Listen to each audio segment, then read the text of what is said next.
Olá, eu sou Moisés Correia e este é o programa Outro Olhar. Veja nessa edição, direto do Nordeste, a professora Cláudia Leitão fala sobre a economia criativa. Ainda sobre a conferência BRICS no século XXI, nós vamos ouvir as palestras dos embaixadores Flávio D'Amico e Samuel Pinheiro Guimarães. Encerramos o programa com os produtores da série Cecília Cena Aberta fazendo um balanço dos 9 programas. Outro Olhar vai para um pequeno intervalo. Nos aguarde, voltamos já.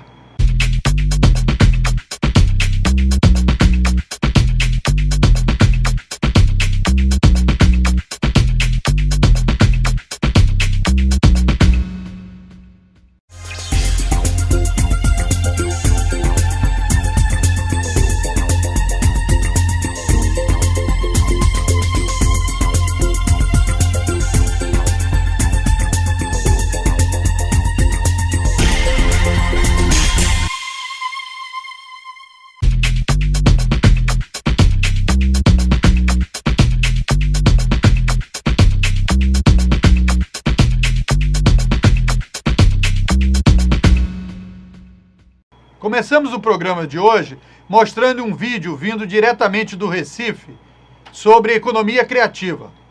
Quem fala é a professora Cláudia Leitão.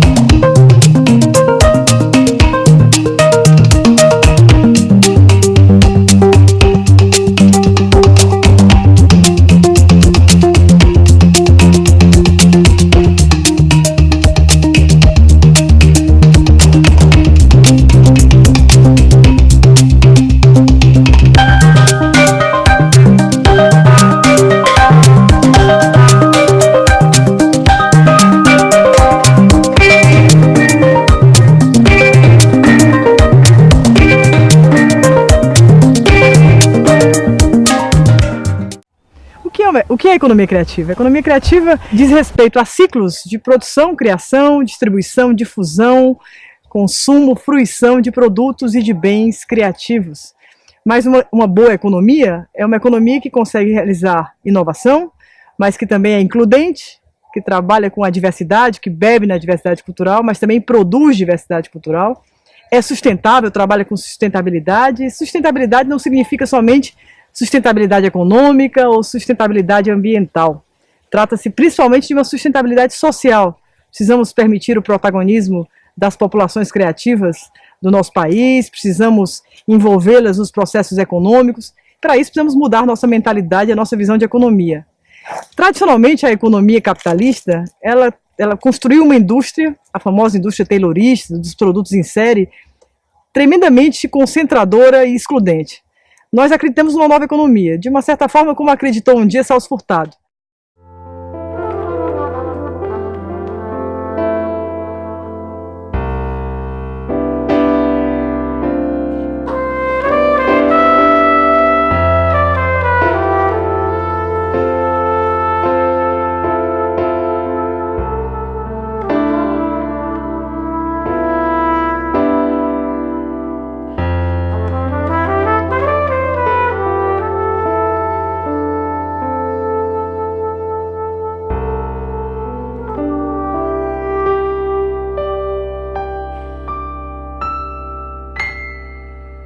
Uma economia equitativa para todo o país, não uma economia concentradora, sudestina, voltada sempre para os grandes estados da região sudeste brasileira. Repensar e resgatar esse talento criativo brasileiro e que papel esse talento criativo tem para produzir um insumo territorial capaz de dar dignidade, de dar protagonismo a populações historicamente excluídas. A economia criativa tem um papel imenso na inclusão produtiva. Nós temos aí um potencial criativo, territorial, variado. Temos um país continental com grandes variedades regionais, com uma diversidade e uma riqueza cultural imensa. E isso significa que uma nova economia que é includente precisa aprender a produzir números que envolvam de segmentos do circo, dos marionetes, até os games, até as tecnologias da informação, as artes, o patrimônio edificado, as festas populares, a cultura tradicional, tudo que tem dimensão simbólica e cuja dimensão simbólica dá valor e dá, portanto, a tomada de decisão do preço, envolve essa nova economia. Trata-se, portanto, de uma economia que dialoga diretamente com a ciência e tecnologia. Cultura mais ciência e tecnologia significa essa criatividade e a possibilidade da inovação.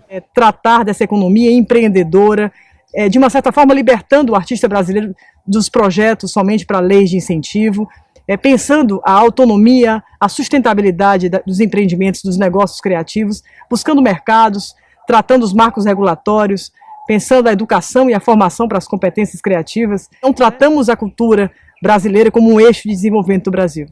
A Austrália está fazendo isso, a Ásia está fazendo isso, a Malásia hoje é uma exportadora de games, que é um produto criativo por excelência, né? Mas nós ainda não descobrimos e subestimamos o papel da cultura como esse eixo de desenvolvimento brasileiro. E eu estou muito animada com a possibilidade de contribuir para esse debate, para que nós tornemos o Brasil uma liderança da economia criativa, não só na América Latina, mas no mundo. Vamos a um rápido intervalo, voltamos já.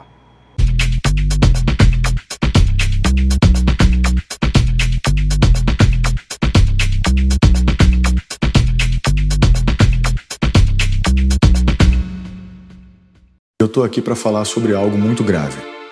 Há no Congresso Nacional um projeto de lei que pretende regulamentar a terceirização do trabalho no Brasil. A terceirização acontece quando o trabalho de alguém é vendido por um intermediário que lucra com isso. O resultado é prejudicial para todos, pois os trabalhadores perdem direitos e garantias conquistados com anos de lutas. Você sabia que as maiores vítimas de acidentes de trabalho no Brasil são os trabalhadores terceirizados? Além disso, a terceirização existe para que a produção fique mais barata, o que pode acobertar o trabalho escravo. Há algo errado quando uma grande marca ou uma empresa rural resolve terceirizar suas atividades. Pense bem, não se engane. Atrás do discurso de modernização da indústria e do campo estão as piores formas de exploração do trabalho humano. A prática da terceirização pode estar associada a uma realidade muito mais sombria do que parece. Um produto na prateleira pode esconder uma triste realidade de exploração de um trabalhador. É este o Brasil que você quer para as futuras gerações? Eu digo não para a terceirização. Eu digo não para a terceirização. E você?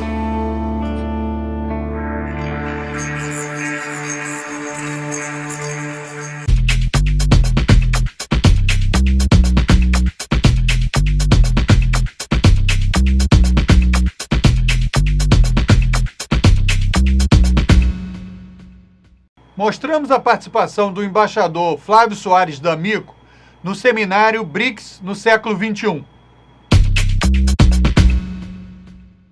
Mas, enfim, eu saúdo inicialmente ao público e aos meus companheiros de mesa, o nosso dinâmico organizador, o professor Assis, os representantes dos BRICS, o professor Pinguelli Rosa e o Dr. Melim, diretor de Assuntos Internacionais do BNDES.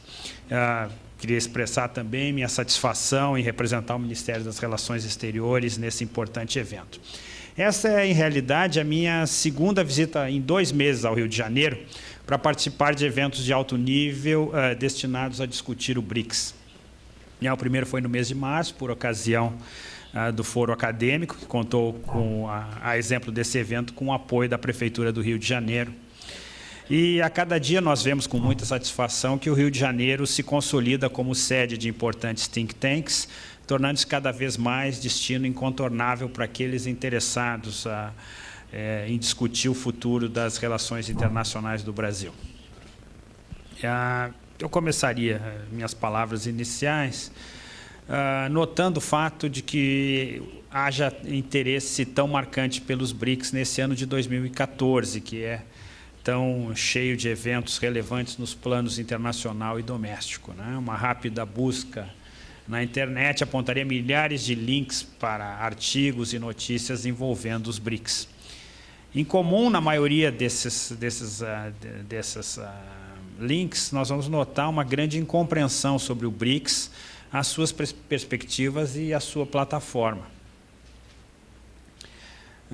A grande maioria dos artigos de imprensa, por exemplo, ainda se remete ao conceito de mercado criado por Jim O'Neill, e ainda associa de modo acrítico a sorte dos BRICS à performance das economias individuais. A outra vertente, talvez por ignorância ou pela vontade de apelar aos temores profundos em uma era de grande incerteza nos rumos do mundo, aponta para um destino manifesto dos BRICS de se transformarem em um contraponto geopolítico ao norte ou ao ocidente. Um bom exemplo dessa tendência é um artigo recente de Pepe Escobar, recentemente publicado no The Nation, intitulado Geopolitical Earthquake Reshaping Eurasia's Economy. Em comum entre esses enfoques é o risco de um reducionismo economicista que busca discernir tendências de longo prazo a partir da experiência recente e extrapolá-la mecanicamente para o futuro. Por essas e por outras razões, eventos como esse, o Foro Acadêmico dos BRICS, se inserem num salutar esforço para desenvolver um pensamento dos BRICS sobre os BRICS, dispensando as intermediações de outros centros. Pensar o BRICS no século XXI, especialmente em 2014, remete aos 2 séculos do início do Congresso de Viena e à passagem dos 100 anos do início do cataclisma da Primeira Guerra Mundial, marcos, respectivamente, da criação e da destruição do concerto europeu. Não surpreendentemente, o BRICS é uma criatura de seu tempo, fruto de desenvolvimentos domésticos em cada um de seus membros e da evolução recente do sistema internacional. Em qualquer referência sobre os BRICS, temos inevitavelmente menções sobre o que eles representam em conjunto, o que representam esses países em conjunto em termos de população, superfície terrestre, bem como sua participação no PIB mundial. Como as grandes populações e territórios não foram razão suficiente para que o BRICS fosse constituído, pelo menos desde a independência da Índia, as razões para sua constituição se encontram claramente em outro lugar. E esse é a força de suas economias. A primeira década do século XXI traz a consolidação de tendências de rápido crescimento das economias emergentes e da redução da brecha que as separava do mundo desenvolvido. Mais do que isso, a velocidade dessa convergência não encontra paralelo. Hoje em dia, trata-se de uma questão de tempo para que a China venha a ter o maior PIB do mundo, e alguns já admitem que se chegou a esse ponto em termos de paridade do poder de compra. Estaremos, talvez, no espaço de uma geração de volta a um mundo que perdurou em 18 dos últimos 20 séculos, no qual Índia e China respondem por parcela significativa do PIB mundial.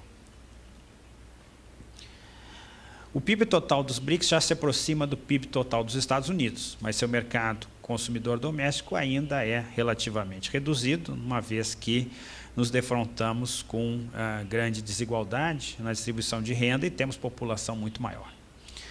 Igualmente, no âmbito dos BRICS, vemos uma proeminência crescente da China, o que eventualmente poderá ter impactos no próprio âmbito interno da coalizão. Em termos de evolução recente do sistema internacional, entre o final do curto século XX, na conhecida expressão de Hobsbawm, e hoje passamos por todos os tipos possíveis de configuração da ordem internacional. Entre 1949 e 89 vivenciamos o bipolarismo. De 1989 a 2008, aí talvez com ponto de interrogação, tivemos um ensaio de unipolarismo. E a partir de 2008, multipolarismo. No imediato pós-Segunda Guerra, gestou-se uma ordem liberal com a criação do Sistema de Segurança Coletivo das Nações Unidas e o Sistema de Bretton Woods, FMI e Banco Mundial, e, por fim, o Sistema Multilateral de Comércio, GATT-OMC. Nos anos 60, 70 e 90, assistimos a algumas atualizações recentes desse sistema. Nos anos 60, o aumento do número de membros não permanentes no Conselho de Segurança. Em 1971, a República Popular da China retoma seu assento no Conselho de Segurança. E em 1992, a Comunidade de Estados Independentes assume o assento da antiga União Soviética. Mas desde então, à exceção da criação da Organização Mundial do Comércio, o sistema internacional não sofreu nenhum novo adornamento e crescentemente se erode sua legitimidade, pois a configuração de poder que hoje prevalece não é mais a mesma que existia à época de sua criação. Esses regimes perderam capacidade de atualização. E, com isso, o estado da cooperação internacional se deteriorou. Como exemplos, temos aí a dificuldade de finalização de processos negociadores multilaterais universais, como é o caso da rodada de Doha, o protocolo de Quioto sobre emissões, o Tribunal Penal Internacional. A crise financeira e econômica de 2008 trouxe necessidade de ação concertada urgente, com a emergência imediata do G20 e a superação do já desacreditado G8. Assistimos continuamente à incapacidade de lidar com crises políticas, das quais a crise da Síria é a mais relevante.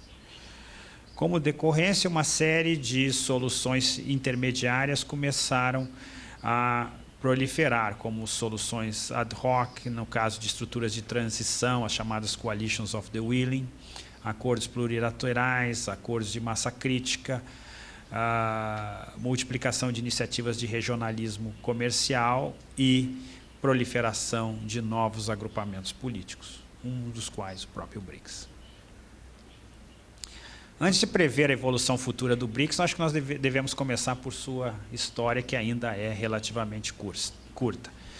Eu sugiro que se tome o ano de 2001 como ponto de partida, né? Ainda que como iniciativa de diplomacia presidencial, o BRICS só tenha sido inaugurado em 2009 na cúpula de Ekaterimburgo, né? Nós tomamos 2001 para todos os fins práticos como marco inaugural, a primeira versão do artigo do Jim O'Neill, The World Need Better Economic BRICS, e também o ingresso da China na OMC.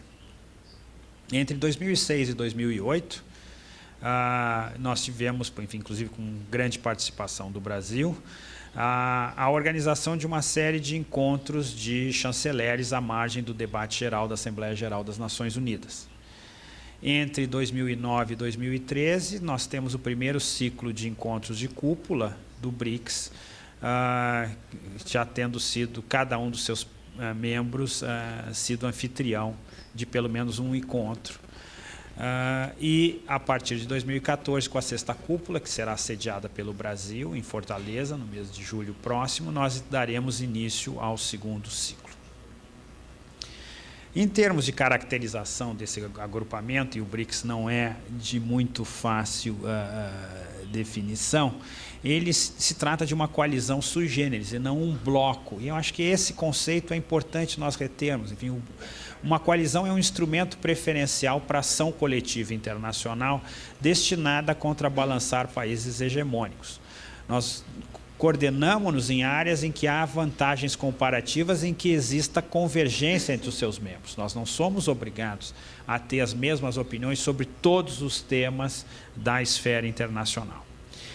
Essa coalizão tem sido especialmente, enfim, tem atuado preferencialmente como agenda taker, ou seja, ela não tem trazido uma agenda própria para as discussões internacionais, tem mais aceitado os temas que se encontram colocados na agenda internacional. A estratégia negociadora principal tem sido o que se chama de integradora, ou seja, procurar soluções que melhorem a capacidade de atuação dos regimes internacionais. E eu citaria, no caso específico, a reforma das cotas do FMI, em que o fundo foi recapacitado com uma nova infusão de capital a partir dos países dos BRICS, e a atuação no âmbito do G20 financeiro. Isso se coaduna bastante bem com as linhas preferenciais de atuação da política externa brasileira, que tem se marcado pela busca do que nós chamamos de autonomia pela diversificação, ou seja, buscar atuar com parceiros não tradicionais na busca de incremento das nossas relações. Isso pode ser vislumbrado com a criação do IBAS em 2003, da cúpula ASPA, América do Sul, Países Árabes, em 2005, com a cúpula ASA, América do Sul, África, em 2006 e, finalmente, com o BRICS em 2009. As condições que marcaram a fundação do projeto BRICS têm que ser buscadas no ambiente internacional favorável para a criação de um novo agrupamento logo após a crise econômico-financeira de 2008. Enfim, lembrando aquele adágio conhecido de todos, que o poder detesta vácuo. Como característica, então, o BRICS é pragmático, é uma iniciativa de diplomacia presidencial, em que se combinam potências do status quo com países que demandam reformas da ordem internacional. O foco inicial do grupo tem sido na coordenação no âmbito do G20 financeiro, com expansão das áreas de coordenação naqueles setores em que haja consenso, ou seja, nós buscamos, nos espraiamos como se fosse uma mancha de óleo, evitando obstáculos, ou seja, construindo os consensos pragmaticamente e paulatinamente.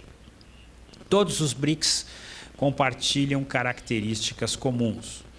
São países não assimiláveis, o que se chamava antigamente países baleias. Eles são países que, para serem adaptados aos regimes internacionais, necessitam de exceções. São países que têm políticas externas grandemente independentes e apresentam grande diversidade entre si. E o outro grande traço comum é que eles são grandes demais para suas próprias regiões. Como tem se dado a evolução dos BRICS? Essa evolução se dá incrementalmente, em duas vertentes. A primeira são os contatos diretos entre a sociedade civil e contatos interpessoais pelo foro acadêmico e pelo foro empresarial. E na vertente intergovernamental, através da coordenação em foros internacionais, aí seriam eles o G20, o FMI, o Banco Mundial, as Nações Unidas, e pela cooperação intra-BRICS, que já se espraia por 30 setores, envolvendo agricultura, saúde, ciência e tecnologia, cooperativas, educação, setores de segurança nacional e bancos de desenvolvimento. Estamos prestes a embarcar numa nova área, de cooperação, que é a área da cooperação financeira, com a criação, esperamos já na cúpula de Fortaleza, com a assinatura de 2 acordos extremamente importantes, o novo Banco de Desenvolvimento e o Arranjo Contingente de Reservas, que são 2 instituições espelho daquelas já existentes em Bretton Woods, do Banco Mundial, o novo Banco de Desenvolvimento, que terá um capital inicial de 50 bilhões de dólares, voltado para projetos de infraestrutura e desenvolvimento sustentável, e um arranjo contingente de reservas que, a exemplo do Fundo Chiang Mai, atua na linha de oferecer uma linha adicional de defesa para países dos BRICS, no caso muito improvável de dificuldades de balanço de pagamento que venham a enfrentar. Se nós olharmos na evolução dos BRICS, em termos de fatos econômicos e comerciais, nós vamos ver que a China se caracteriza por ser, dentro do agrupamento, o primus inter pares. É a segunda maior economia do mundo e já se aproxima a ser maior do que a soma das 4 outras economias dos BRICS. E, além disso, é o maior parceiro econômico comercial do mundo e a sua soma de consideradas as importações e exportações, caso não consideremos a União Europeia. Em termos do comércio intra-BRICS, nós tivemos uma grande evolução, sendo a China hoje o segundo maior exportador e importador para o Brasil, Rússia e África do Sul. É o 4º maior destino das exportações indianas e o 2º maior exportador para a Índia. Nenhum país dos BRICS se encontra, por outro lado, entre os 5 maiores destinos das exportações chinesas, nem é um dos 5 maiores exportadores para a China. Essa é uma estrutura comercial típica do tipo hub and spokes. Os BRICS são exportadores de commodities necessárias para a economia da China e são importadores de manufaturas chinesas.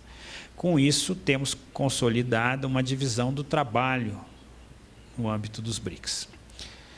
Como resultado, o comércio entre os nossos 5 países passou de 26 bilhões de dólares apenas em 2002 para 276 bilhões em 2012, com um crescimento total de 933%, muito acima do crescimento do comércio mundial. Essa grande intensificação da interação comercial entre a BRICS foi grandemente facilitada pela complementariedade entre as nossas economias. E como resultado, cada BRICS é um parceiro incontornável do outro, mas em particular com relação à China. Em termos de desenvolvimentos recentes, enquanto o BRICS tratava de incrementar essa enorme parceria interna, se lançavam outras iniciativas internacionais. O resto do mundo não estava parado. E entre elas eu ressalto a parceria transpacífica e a parceria de comércio e investimento transatlântica. Por outro lado, iniciativas em que o BRICS esteve muito comprometido, como a reforma das cotas do FMI, ainda não foi implementada, o que vem a gerar um certo pessimismo quanto às virtudes dessa atuação do BRICS na área chamada soft balance. Adicionalmente, é fato que, mais recentemente, as economias dos BRICS não foram capazes de manter a sua mesma taxa de crescimento econômico mantida no início da primeira década do século XXI. Mas isso, por si só, não é razão para julgarmos que o projeto de integração tenha perdido ritmo. Pelo contrário.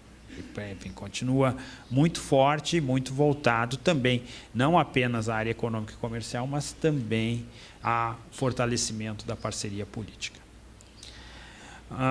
Igualmente, enfim, entre os países dos BRICS já se pode notar, e pelo menos entre alguns deles, uma percepção crescente de que poderiam estar sendo submetidos a algum tipo de estrangulamento estratégico derivado de iniciativas de acordos regionais. E esse é um tema que talvez possa ser interessante um debate entre os especialistas dos 5 países. O balanço que podemos fazer por hora do primeiro ciclo de cúpula dos BRICS aponta de imediato um foco na governança econômica, em que os BRICS buscaram aperfeiçoamentos táticos da ordem internacional, aumento do prestígio e acumulação gradual de poder. Na área da governança política, é forçoso reconhecer que se trata de tema mais complicado. A erosão da legitimidade das estruturas políticas internacionais é muito mais gradual do que na área econômica. E há diferenças de percepção entre potências do status quo, aqueles que já são membros do Conselho de Segurança das Nações Unidas, e os países empenhados na sua transformação. Não creio que isso se trate de um problema de grande monta. Aí nós não precisamos, por hora, impor testes rigorosos sobre o nível de coesão dessa coalizão BRICS. Mesmo os membros da União Europeia, que talvez seja o melhor exemplo de bloco acabado que tenhamos hoje em dia, têm visões distintas sobre a reforma do Conselho de Segurança. Então, a conclusão que chegamos é que o BRICS ainda é um mecanismo novo, ainda recém seu 6º ano, e que tem ainda muitos espaços em brancos para serem preenchidos na sua página. Em termos dos desafios à frente, a evolução dos BRICS dependerá do desdobramento, obviamente, de vários eventos, em particular do destino de propostas recentes de parcerias econômicas e comerciais e de outras grandes iniciativas políticas. Esses eventos, bem como outras implicações, enfim, estratégicas, estão destinados a ter grande impacto. Mas julgo que talvez tenhamos deixado um pouco debaixo do radar, e aqui foi exatamente esse o ponto que o professor Pinguelli Rosa suscitou, é o impacto dos BRICS no combate à pobreza e à desigualdade. As políticas públicas que têm sido levadas a efeito em nossos países, bem como o efeito de transbordamento do crescimento chinês na África, constituem por si só a grande contribuição do BRICS e que talvez tenhamos sido muito tímidos em destacá-la como elas merecem. E esse é o desafio que buscaremos atacar na 6ª cúpula, em que um dos temas que temos planejado para debate entre os líderes é justamente a noção de que o crescimento inclusivo requer soluções sustentáveis.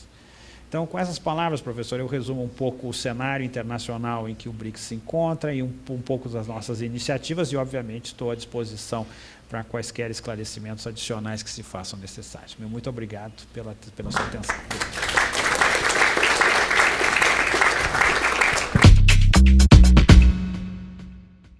Ainda no seminário BRICS no século XXI, vamos mostrar agora a participação do embaixador Samuel Pinheiro Guimarães, Ele fala sobre democracia e geopolítica. Boa tarde a todas as senhoras e os senhores. Agradeço o convite da Intersul e da TOP para participar desse debate sobre direitos no século XXI e desta mesa sobre o colapso do paradigma da guerra como solução de conflitos entre e dentro de uma nação. Eu vou procurar fazer algumas reflexões sobre o tema da mesa. Eu começar dizendo o seguinte: que apesar, digamos, de haver, aparentemente, uma impossibilidade de guerra nuclear, e sim guerras locais não nucleares, essas guerras no passado, elas transbordaram e geraram, pelo menos, a Primeira e a Segunda Guerra Mundial. Foram geradas por conflitos locais, e daí se generalizaram. 2. O esforço contínuo de desenvolvimento de armas nucleares táticas, isto é, de pequena dimensão, para uso tático em pequenas guerras, isto é um fato. Há esse esforço permanente por parte, pelo menos, dos Estados Unidos. Não sei se das outras potências nucleares também. Muito bem. Então, terá terminado a possibilidade do uso da guerra ou não para alcançar os objetivos normalmente que se procuram os Estados atingir com o conflito armado. Muito bem. Quais são esses objetivos? Alguns já foram mencionados aqui. Primeiro, o acesso aos mercados consumidores. Consumidores de bens, de serviços e o acesso ao mercado da propriedade intelectual. Esses são objetivos do conflito armado. 2. O acesso aos recursos naturais. Minérios, petróleo, minerais raros, e assim por diante. E 3. A preservação das rotas de acesso. E como chegar até esses recursos. Apesar de parecer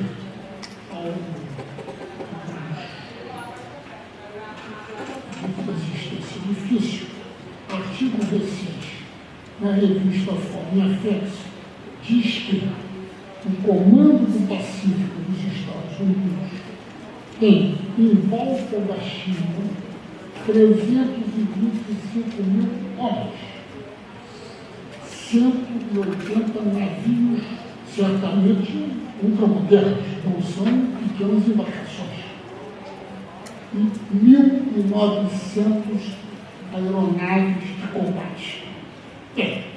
Nós podemos achar que não é uma perspectiva de guerra, não existe mais nada disso.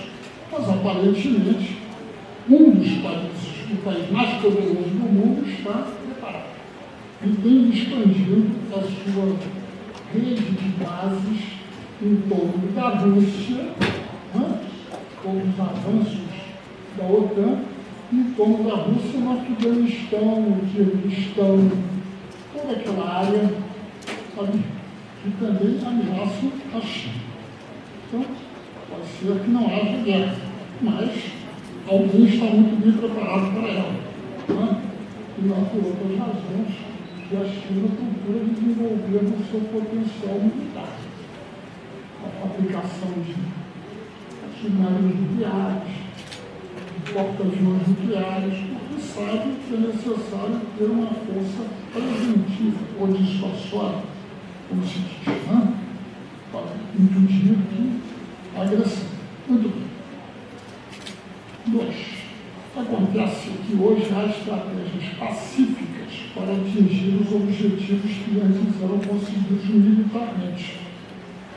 A abertura do mercado japonês no século XIX, a começar pela impulsão do Almirante Perry, era uma forma armada, violenta, de abertura do mercado japonês, assim como foi aberto o mercado indiano. No início na costa, depois pelo controle. É preciso lembrar para aqueles que não sabem que o primeiro país a promover o consumo de drogas, talvez no mundo, foi a Inglaterra, que promoveu o consumo de drogas. Se deixar isso claro, isso fica um pouco eufemisticamente dito, a partir das plantações na Índia, porque havia um desequilíbrio comercial grave entre o Reino Unido e a China. Então, promoveram isso, para a perplexidade das autoridades chinesas, porque naquela época o consumo de ópio na Inglaterra era proibido. Então, as autoridades chinesas do Império ficavam perplexas. Como querem nos forçar a consumir este produto e no seu país é proibido? Então, vamos deixar claro que aí é um interesse econômico enorme. Interesse econômico extraordinário. Mas hoje há formas modernas de abertura de mercados. A forma moderna de abertura de mercados é através das negociações de acordos de livre comércio, ou multilateralmente, através da OMC, tão elogiada, né? Que promove a abertura dos mercados dos países subdesenvolvidos que procuram se desenvolver. Né? Essa é uma forma. E a outra dos acordos bilaterais, que começam a se multiplicar quando os Estados Unidos verificam o fracasso da chamada rodada multilateral de Doha. Fracassou partindo dos acordos bilaterais e depois para os acordos regionais. Um deles é o acordo da parceria do Pacífico, a TPP, Trans-Pacific Partnership, onde o interesse é abrir o mercado japonês. Eles chamam, às vezes, os artigos da terceira abertura do mercado japonês. A terceira abertura. Porque os Estados Unidos mais o Japão são 60% aproximadamente do PIB mundial. Então, os Estados Unidos são muito importantes no mercado japonês, que eles consideram muito bem. Então, a abertura de mercados pode ser feita dessa forma. A outra é um acordo entre a União Europeia e os Estados Unidos. Como ela sai de acordinhos aí, o acordo na África, o acordo com a América Central, o acordo com o Chile, com o Peru, com a Colômbia. E agora vem o que eu falarei no final, que é o acordo disfarçado da União Europeia com o Mercosul. Eu também, a União Europeia também.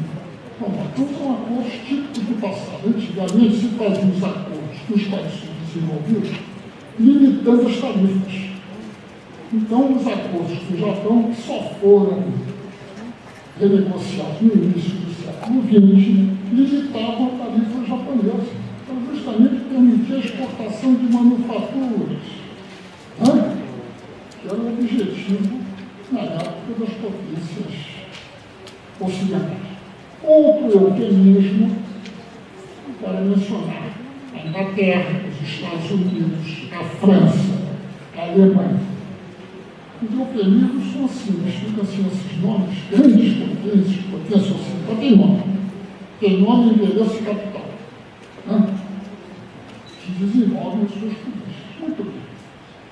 Continuando. O segundo objetivo das grandes potências, início da Inglaterra, depois dos Estados Unidos, foi desarmar a periferia. Isso é, desarmar as suas colônias. E, se possível, desarmar países que confrontaram a sua hegemonia, como foi o caso da Alemanha e do Japão, que confrontaram a hegemonia anglo-saxônica, isso é, dos Estados Unidos e do Reino Unido, e foram proibidos de ter exército. Que eram os casos perigosos, naturalmente, os mais desenvolvidos industrialmente, porque a potência bélica depende da potência industrial. Não tendo indústria, não há potência bélica, pode esquecer. Não é produzindo soja que se vai ter a indústria, não é por aí. Tem soja, subfio laranja e outras coisas novas, né? Não é por aí. A indústria é a base da possibilidade de ter forças armadas autônomas. E ter forças armadas autônomas é a possibilidade de ter soberania.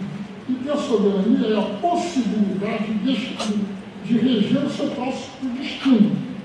Quem não tem soberania não rege o seu próprio destino. Pode fingir que fica aí fingindo, imaginando que é independente, que é soberano, mas não é. Soberano não é. Soberano não continua. Né? Então, a pretexto de manter a paz, os países altamente industrializados e altamente capazes militarmente passaram a promover o desarmamento. Isso já falei de 9 minutos. Não tinha me dado conta. Depois, só para terminar a parte militar, então passaram a partir da ideia de manter a paz. O que fizeram para manter a paz no mundo? Os mais armados se armaram mais ainda. É fantástico. E promoveram o desarmamento dos desarmados. Os desarmados, diante da pressão enorme para serem desarmados, passaram a aceitar isso, a racionalizar isso. Eu sou um país bom, eu sou um país pacífico, eu sou um país normal, né? Eu sou um país maravilhoso, penso na humanidade, então eu contribuo para o desarmamento. Enquanto isso, os armados estão se armando cada vez mais e desenvolvendo suas armas de forma cada vez mais sofisticada, até chegarmos a um momento, como eu citei depois, no ideal do país altamente industrializado. Tem que fazer a guerra automática. Isso vai fazer a guerra robotizada. E já temos aí o início com os drones, né, que são os aviões sem piloto. Não morre ninguém. Só morre um indivíduo local lá, no Paquistão, caminho e tal, indo a uma cerimônia qualquer de casamento, leva o início, né? Mas lá, o máximo que pode haver é derrubar um míssil. Aliás, quando foi derrubado um míssil, houve um grande escândalo. Quando foi derrubado um drone, há algum tempo atrás, houve um grande escândalo. Meu Deus, derrubaram um drone. Que coisa, que ofensa, né? Que ofensa a nós, derrubar o nosso aparelho automático aí, né? Não matava ninguém. Né? Mas mesmo assim foi uma ofensa. Né? Eu prosseguirei mais tarde. Aí falaremos da democracia. E de outras coisitas más.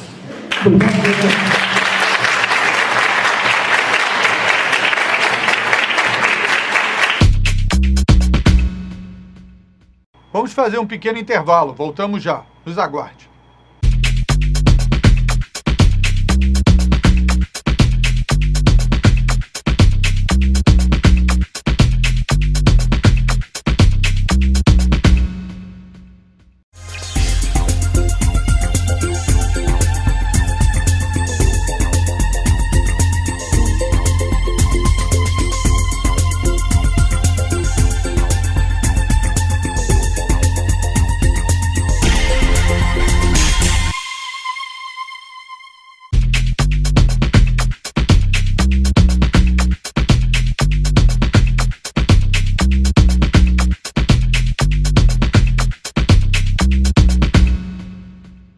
Encerramos o programa de hoje mostrando um bate-papo com os produtores da série Ceci de Cena Aberta, mostrada aqui no Outro Olhar, comentando sobre os 9 episódios.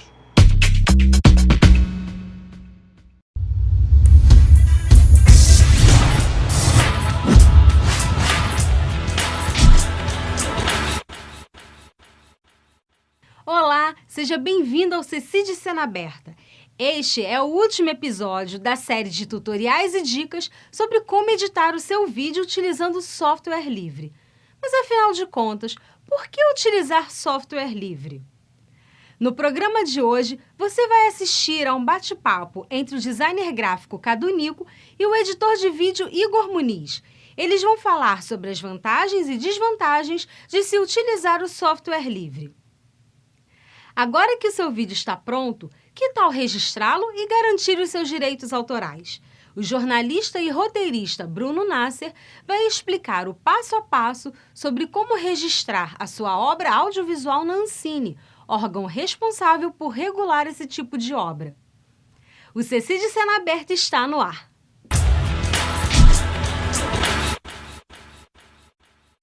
Olá pessoal, no programa de hoje não tem tutorial. Estamos chegando no final da temporada do programa e hoje reservamos esse espaço para um bate-papo que explora as vantagens e as desvantagens de usar software livre, as vantagens e desvantagens de usar software proprietário. Comigo aqui presente, o nosso videomaker oficial do programa, o Igor. Beleza, Igor? Tranquilo. Tudo bom? Mais um bate-papo. Aí cabe a você decidir o que usar. Como eu defendo a liberdade, eu tenho que defender inclusive isso, que caso você não se identifique com as ferramentas, pode usar as ferramentas tradicionais conhecidas aí no mercado. Palavra sua, meu amigo. Bom, o que eu posso dizer é que eu sou há pouco tempo, né, usuário de software livre, ainda estou me adaptando, né? Mas para o pessoal que está assistindo em casa, o que eu posso dizer é que não é um bicho de 7 cabeças, né? Você, como a gente estava discutindo até aqui em off, o mais difícil, né, de você entrar nesse universo é você ter vontade de se adaptar. E tem um outro fator também, por serem softwares que não estão sendo utilizados em larga escala, não tem um subproduto da indústria que é os templates prontos, aquela coisa, a animação já está toda pronta, a geração de partículas, você só troca um nome, eu coloco um logotipo, sai aquela super vinheta, sai aquele super efeito especial. Esses softwares livres de edição, eles fazem templates? Fazem, mas tem poucas pessoas produzindo conteúdo e separando os templates. Como lidar numa situação dessa? E aí vai um caso pessoal. Eu vim do software proprietário. Então também eu consumia templates, consumia uma série de coisas. Aos poucos, quando eu fui migrando, eu fui estudando mais, me aperfeiçoando para saber, poxa, aqui tem uma explosão mega que faz assim, a letra sai de dentro da explosão. Beleza, isso está pronto. Como no mundo livre eu faço isso no braço? Aí eu passei geração de partículas, sobreposição, estudos de texturas, imagem HDR, você aplica uma imagem HDR na letra, para a letra aparecer aquele cromo de coisa, você usa o sistema de partícula do software 3D para fazer essa explosão, e a letra vai por dentro, No final, quando eu passei a ter velocidade e qualidade final de nível de um template, eu percebi que eu cresci como profissional. Cara, eu tenho uma dúvida. Fala. Né? O porquê, normalmente, quando uma pessoa quer fazer um software, né, vamos supor, eu quero fazer um software de edição que seja um pouco mais simples do que eu uso, né, para tentar jogar isso no mercado. Por que eu não pego o layout desse software que eu já uso e deixo o do que eu estou produzindo bem parecido com ele para tornar esse software mais intuitivo? Esse é um problema que eu acho que, não sei se é um problema, que eu tive dificuldade muito, porque as ferramentas, né, são totalmente nos lugares diferentes dos softwares que eu uso. Por que o software livre não foi mais parecido, né, para tornar ele um pouco mais intuitivo? Tem alguns fatores em cima disso aí. O mais predominante é royalty por layout de interface de programas. Se você fizer um software muito parecido um com o outro, a empresa que desenvolveu o primeiro software, a líder de mercado, vai em cima da comunidade e tenta processar ela por plágio de interface.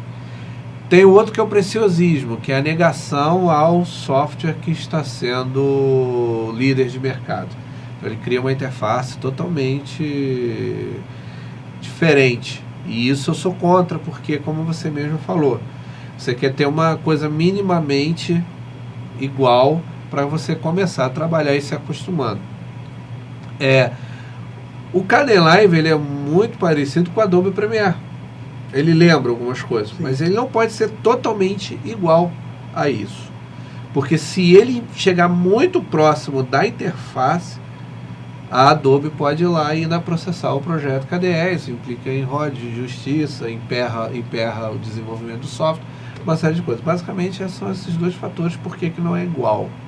Agora, mas nada impede você pesquisar. Olha só, tem um programa aqui, mas existe N tutoriais na internet sobre os assuntos, determinados assuntos. E além disso, tem as comunidades. Por exemplo, o Kdenlive tem a comunidade internacional, está no próprio site do kdenlive.org. Só procurar no Google Kdenlive Brasil, tem lá a comunidade brasileira com a lista de discussão, você posta as dúvidas. Tem a comunidade Kdenlive no Facebook. A mesma coisa é para o OpenShot, a mesma coisa para o Blender, qualquer outro software. Recorra, procure as comunidades, estou com uma dúvida, não sei o que, não sei o que lá. Ontem mesmo tive uma dúvida de textura com a comunidade Blender Brasil, que é o software 3D livre. Eles me responderam, porque não tinha documentação. Também é um outro problema, é o delay, né? O software ele avança tão mais rápido que as pessoas documentam. Então, às vezes, tem coisas muito novas que saiu na última versão que não tem documentação. Sim. Mas por estar na comunidade, por ser software livre, todas as pessoas utilizam, e inclusive dentro das comunidades estão os desenvolvedores, você vai lá e pergunta. Aí, de repente, você tem a resposta do próprio cara que inventou a ferramenta. Não, não sei falar inglês. Procure as comunidades brasileiras. Certo? Eles vão, se eles não tiverem a resposta, eles vão lá, procuram as comunidades internacionais e depois voltam. Eu também tenho esse exemplo, né? Eu fui esse exemplo. Eu tive um problema até justamente nessa temporada, que foi em relação ao programa, se eu não me engano, 2, o segundo programa, que o assunto era Chroma Key, né? A gente quebrou a cabeça para tentar fazer o recorte de Chroma Key perfeito no Kdenlive. Aí eu fui procurar, junto com o Cadu, né, a comunidade do Kdenlive, até o kdenlive.org, estava tudo em inglês, a gente conseguiu achar, conseguimos traduzir assim da forma mais fácil possível e conseguimos instalar o Spill-Up Mockup, que é um plugin para poder fazer o recorte do Chroma Key, que é aquele fundo verde, né, no Kdenlive, através da comunidade que a gente conseguiu, né? E tinha um tutorial vasto, o cara ensinava, mostrava, no mesmo tutorial, ensinou como instalar, ensinou como aplicar e como corrigir. Tudo um tutorial enorme. Que aí o Igor fez o tutorial do fazendo a edição, e no comentário eu coloquei onde baixar e fiz um tutorial em texto só da instalação em português. Isso se chama colaboração. Isso se chama espírito livre, software livre. Um ajudando o outro dentro do possível e a coisa cresce. É por aí o caminho. Então, cara, não tem que ter desculpa. É mão na massa, trinca o dente e estuda. Videomaker, designer, ele é baseado em conceito. Ferramenta é a ponta do iceberg, é o martelo para pregar o prego. Mas se você não souber pregar, se você souber martelar aquilo que a gente já falou em outros episódios, não adianta. Você pode ter o super martelo. Não vai. Então estuda conceito. Procura, eu quero fazer isto, em termos de filmagem. Como é que eu faço isso dentro do Kdenlive? O assunto em si, Kdenlive. Sei lá, Chroma Key avançado no Kdenlive. Vai aparecer tutoriais, coisas assim por diante. Então, no meu caso, eu tenho que sentar com paciência mesmo e botar na cabeça que eu vou até o final, né? Exatamente. Não desistir no meio e voltar para a ferramenta. Exatamente. Que é a nossa margem segura, né? Exatamente. Isso aí. É ousar. O sapo só come a mosca porque ele pula. Exatamente. Não tem jeito. Gente, então esse foi o bate-papo e até a próxima.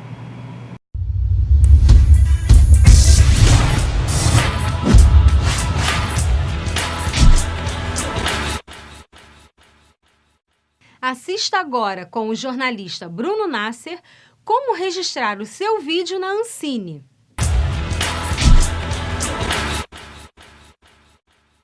Olá, sou Bruno Nasser, jornalista e roteirista, e estou aqui para falar com vocês um pouco a respeito do registro na Ancine.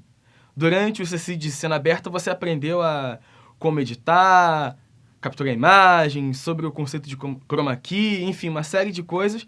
E agora a gente vai saber, depois de ter feito tudo isso, de ter a nossa obra, o que nós temos que fazer com isso, se temos interesses ainda, de repente, de alcançar outros patamares no universo audiovisual. primeiro passo é você se registrar na Ancine, seja como uma produtora, como uma empresa, como CNPJ, ou pessoa física, com seu CPF. E o primeiro passo é você entrar no site da Ancine e preencher um formulário lá, que vai estar tudo muito claro, dizendo o que você precisa preencher, os seus dados. E, além disso, tem uma série de documentação que você precisa enviar para a Ancine. Nem tudo é feito online, ou seja, parte você vai fazer online e outra parte vai ser necessário você enviar a eles. Não vou ficar me atendo aqui e dizer cada documentação necessária, porque está tudo muito claro lá no site da Ancine. O objetivo aqui é só para mostrar a vocês os passos que devem ser seguidos. Então, uma vez que você enviou toda essa documentação para a Ancine, você aguarda o feedback deles, que eles vão comunicar a você via e-mail se está tudo ok ou se tem alguma documentação pendente. E se estiver tudo certo, você recebe um login que vai te dar acesso ao site da Ancine para você poder fazer o cadastro da sua obra. Então, com essa sua senha de acesso, você vai poder cadastrar a sua obra na Ancine para poder retirar o seu certificado de produto brasileiro. E da mesma forma como foi o processo para você fazer o cadastro do seu CPF ou CNPJ, você vai preencher um formulário no site da Ancine, colocando lá qual é o perfil do seu material, se ele é publicitário ou não, qual é o objetivo dele, nacional, internacional, enfim, uma série de dados lá, se é curta, média ou longa metragem. E com todos os dados preenchidos online, você envia para a Ancine e também com uma série de documentações, que também estão lá descritos no site que você precisa enviar. E junto com essas documentações, um DVD com a gravação da sua obra. Tendo enviado esse material para a Ancine, você recebe um retorno deles dizendo se está tudo ok ou se você precisa enviar alguma documentação pendente. É sempre esse processo e esse retorno a Ancine vai te dar via e-mail. Se está tudo ok, ou então se você precisa retornar alguma documentação. E caso você tenha interesse em comercializar esse seu material, você precisa ter o certificado de registro de título, que é o CRT, que somente você tendo esse certificado você consegue comercializar sua obra. E tem uma taxa a ser paga, inclusive, né? Você também você precisa seguir uns passos no site da Ancine, fazer um registro, enviar a documentação, como todos os processos anteriores. No entanto, uma dica que fica é, se você tem interesse em comercializar, você primeiro saiba se vai ter alguém interessado, se tem algum contrato fechado com alguma emissora ou algum veículo, enfim. Porque isso envolve uma taxa a ser paga. Então, se você ainda não tem ninguém em mente, não tem alguém interessado no seu material, não é um momento necessário de você tirar esse registro, né? De ter esse certificado de registro de título. Então, tendo alguém que esteja interesse, você vai e tira esse certificado, paga que tem uma taxa que fica lá, também tem uma tabela de preços lá, dizendo qual o valor de acordo com a sua obra, que está muito ligado a ser publicitária, ou tempo, curta, média metragem, enfim. E tendo todo esse processo fechado, se você já tendo tirado todos os seus registros necessários, você já tem tudo necessário para poder entrar no mercado e comercializar o seu produto. Então, pessoal, espero ter esclarecido pelo menos um pouco a respeito desse tema para vocês. Espero que vocês aproveitem muitas dicas aqui do CECID Cena Aberta. E qualquer outra dúvida que vocês tenham, basta acessar no site da Ancine, que está tudo lá muito claro. Ok? Tchau!